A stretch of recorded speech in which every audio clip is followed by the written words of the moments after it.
उपस्थित आचार्य, भगिनी, नागरिक बंधु, मातृशक्ति, या देवी सर्वभूतेषु बुद्धिरूपेण संस्थिता नमस्तस्यै नमस्तस्यै नमस्तस्यै नमो नमः। या देवी सर्वभूतेषु शक्तिरूपेण संस्थिता नमस्तस्यै नमस्तस्यै नमो नमः। या देवी सर्वभूतेषु शांतिरूपेण संस्थिता नमस्तस्यै नमस्तस्यै नमस्तस्यै नमो नमः। या देवी सर्वभूतेषु लक्ष्मीरूपेण संस्थिता नमस्तस्यै नमस्तस्यै नमस्तस्यै नमो नमः। या देवी सर्वभूतेषु दयारूपेण संस्थिता नमस्तस्यै नमस्तस्यै नमस्तस्यै नमो नमः। या देवी सर्वभूतेषु मातृरूपेण संस्थिता नमस्तस्यै नमस्तस्यै नमस्तस्यै नमो नमः। आपने अभी रत्नाकरा दौत प्रदान कहा है। आज हम और आप मिले हैं। यह मिलन आज स्वाभाविक नहीं है, प्रकृति के द्वारा यह पूर्व निर्धारित है। इसीलिए इस समय हम और आप मिले हैं। निश्चित रूप से हमारा और आपका मिलन यह एक दैवी कार्य के लिए है। हम और आप जिस जगह उपस्थित हैं वह दैवी स्थल भी है।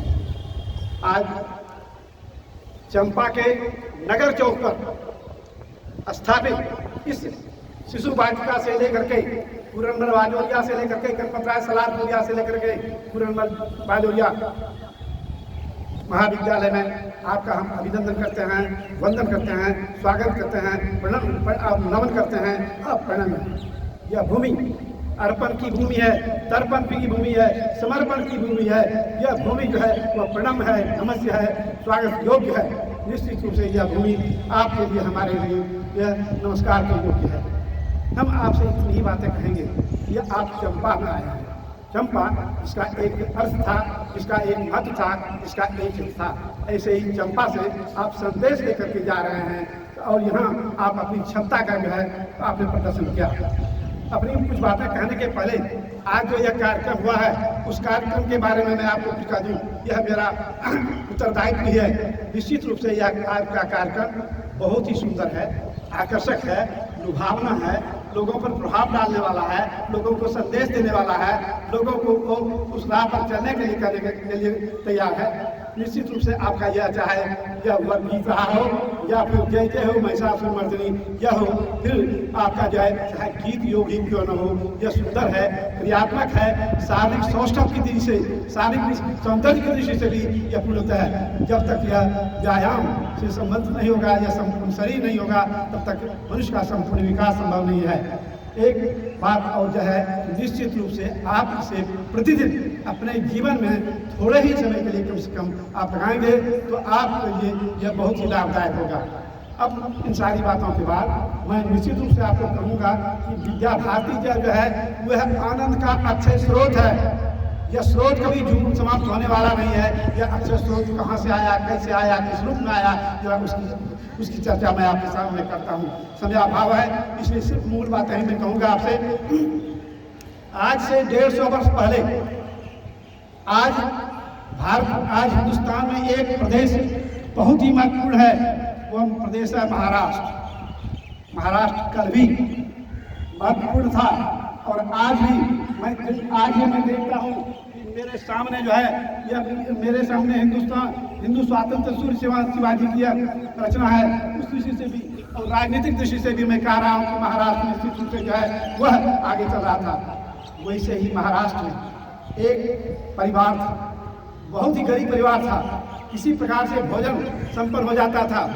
वैसे ही परिवार में एक शिशु का आविर्भाव हुआ। वह शिशु कोई और नहीं, वह केशव था। केशव का लालन पालन उस दरिद्र परिवार ने किया और यहाँ तक कि उन्हें डॉक्टर की उपाधि प्रदान की दी। वह उपाधि जो आज लोगों को मिलती है और उस डॉक्टर की उपाधि को पाकर जो आज अपने आयुष्मान वालों में रह रहे हैं, वैसे डॉक्टर साहब डॉक्टर थे, लेकिन उन्होंने चिकित्सा नहीं की, मनुष्य की चिकित्सा नहीं की। उन्हें लगा मनुष्य की चिकित्सा की क्या आवश्यकता है, समाज सोया है, समाज को जगाओ, समाज को अगर नहीं जगाओगे तो निश्चित रूप से राष्ट्र का सर्वनाश हो जाएगा। राष्ट्र वर्षों से जो है इस रास्ते पर चला जा रहा है। इस क्रम में उन्होंने चिंतन किया। उन्हें लगा कि यह कांग्रेस की जो सभा है, हो सकता है वह मुझे कुछ जो है चिंतन करके जो है कुछ मार्ग दिखाए। लेकिन कांग्रेस के यहाँ से लौट आए और तब उन्होंने चिंतन किया, सोचा समझा आखिर कर क्या सकते हैं।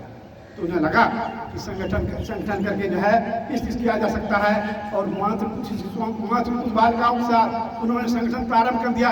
उनके बाहर की उपेक्षा की गई, लेकिन इसको उन्होंने बर्दाश्त किया और 1925 ईस्वी में के बारे में राष्ट्रीय स्वयंसेवक संघ की स्थापना कर दी गई, और राष्ट्रीय स्वयंसेवक संघ आज 1925 ईस्वी से लेकर के 100 वर्षों तक जो है लगातार जो है वो चलता जा रहा है। यह विश्व का जो है सबसे बड़ा वह संगठन है, इससे ऊपर कोई संगठन नहीं है, उसकी क्षमता नहीं है। ऐसे ही संघ की राष्ट्रीय स्वयंसेवक संघ की स्थापना की, और राष्ट्रीय स्वयंसेवक की चर्चा संघ की स्थापना मैं माननीय डॉक्टर केशवराम रेड्डीवार से लेकर के आज माननीय भागवत जी की परंपरा का उल्लेख नहीं कर रहा हूँ। आप विषय पर चिंतन करेंगे कि डॉक्टर केशव से लेकर के डॉक्टर मोहन भागवत की दिशा कैसे बदली, किस रूप में बदली। मैं सिर्फ इतना ही कहना चाहता हूँ कि विद्या भारती जो चली है, या विद्या भारती कैसे आई। जब हमारे ऊपर आक्रमण प्रत्याक्रमण होने लगे, वैचारिक संग्राम हो गया, वैचारिक संक्रमण होने लगा, तो और हमारे ऊपर जो है निश्चित रूप से हमें जेल के सीटों में बंद करने की बात आई। और फिर हम जब सोचे कि शिक्षा में परिवर्तन हो जाना चाहिए, तो हम लोगों ने सोच करके कई संगठन तैयार किए, जिसमें अखिल भारतीय विद्यार्थी परिषद और यह विद्या भारती दो मुख्य रूप से हमारे सामने आया।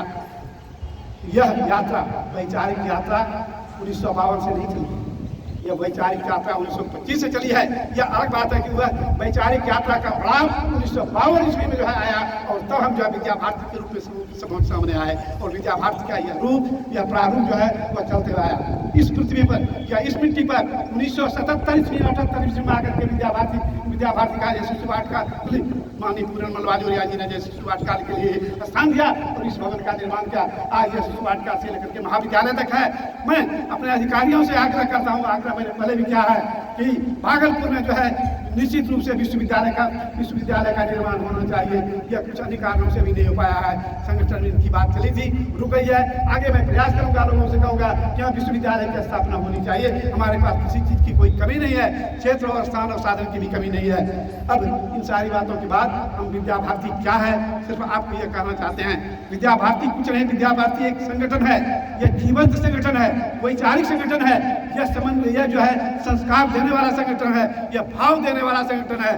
आप और हम निश्चित रूप से यह चाहते हैं कि परिवार में हैं, परिवार की आर्थिक स्थिति का भरण पोषण हो, लेकिन आप यह आज स्पष्ट रूप से उनसे सुना कि आप अगर नौकरी करने के लिए आए हैं तो विद्या भारती ने आपको नौकरी करने के लिए नहीं बुलाया है। विद्या भारती ने सेवा भाव के लिए और शिक्षा प्रदान करने के लिए, प्रचार प्रसार करने के लिए जो आपको बुलाया है। अगर किसी के मन में कोई संदेह रह गया हो कि हमको मानधन अधिक मिलेगा या मानधन हमारा कम है या हमारा डीए उससे कम है, तो इन सारी बातों को आप भूल जाइएगा। अगर सेवा का भाव आपके मन में है तो सेवा के भाव को लेकर के चलिएगा। यह मैं आप स्पष्ट शुरू कर देता हूँ। हम आवश्यकता के अनुसार आपको सारे साधन उपलब्ध कराएंगे, लेकिन आराम संबंधी और विलासता संबंधी चीजें यह विद्या मंदिर के पास नहीं है, न है और न होगा। इसीलिए हम समाज के साथ हैं, समाज हमारे साथ है, और इसी माध्यम से हम शिक्षा दे रहे हैं। अब शिक्षा क्या है?